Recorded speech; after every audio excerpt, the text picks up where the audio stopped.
Osni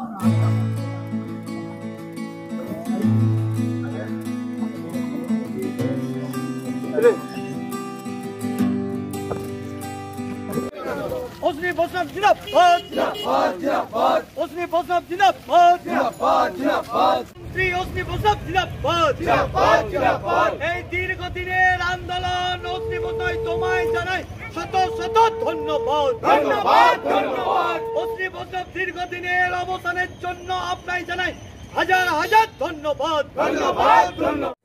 কেদারডাঙ্গা under bypass ছিল দীর্ঘদিনের। তৎকালীন রেল স্ট্যান্ডিং কমিটির চেয়ারম্যান ছিলেন আমাদের সম্মানীয় প্রয়াত আমাদের মন্ত্রী মহোদয় বাসুদেব আচারিয়া।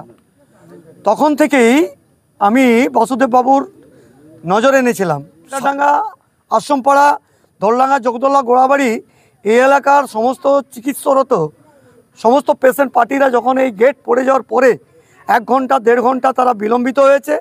অনেক সন্তান সম্ভবা মা এখানে দৃষ্টান্ত আছে, 2জন সন্তান প্রসব হয়েছে, 2জন হার্ট ফেল করে মারা গেছে ঠিকমতো সময়ে হসপিটালে পৌঁছাতে না পারার জন্য। সে ব্যথা আমার মাথার মধ্যে ছিল। আমি 2021 সালে এলাকার জনগণকে বলেছিলাম যে আপনারা যদি আশীর্বাদ করেন আমি রেল মন্ত্রীর কাছে গিয়ে আমি ধর্ণা দেব।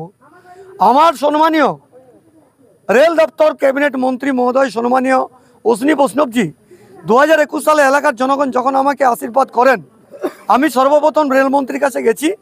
আমি ধন্যবাদ জানাই যে বাঁকুড়ার 2টো আন্ডার বাইপাস, কেদারডাঙ্গা K90 গেটের এইটা এবং ময়রাবাঁধ, সেটাও তিনি প্রচেষ্টার মধ্যে রয়েছেন। লোকাল কিছু সমস্যা থাকার জন্য সেটা একটু স্থগিত রয়েছে, ওটাও শুরু করে দেওয়া হবে, ওটারও চিঠি আমি দিয়ে এসেছি।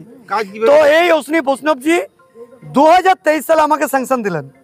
প্রথমে দিয়েছিলেন একটা টাকা, যে টাকাটাতে এখানে যে মিটার ক্রস হবে, অর্থাৎ 4টা ক্রসিং আছে আমাদের, লাইন ট্র্যাক রয়েছে 4টা ট্র্যাক, মানে সেখানে প্রায় 65 ফুট।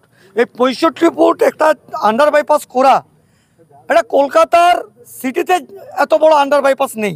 মন্ত্রী নিজে বলেছেন চিন্তা নেই, আমি টাকা স্যাংশন করে দিয়েছে, আজ হচ্ছে তার কাজ।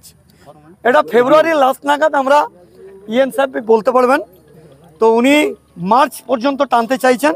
আমি ওনাকে বলেছি যে আপনি হার্ট অ্যান্ড সোল ট্রাই করুন যাতে অতি তাড়াতাড়ি কাজটাকে শেষ করা যায়।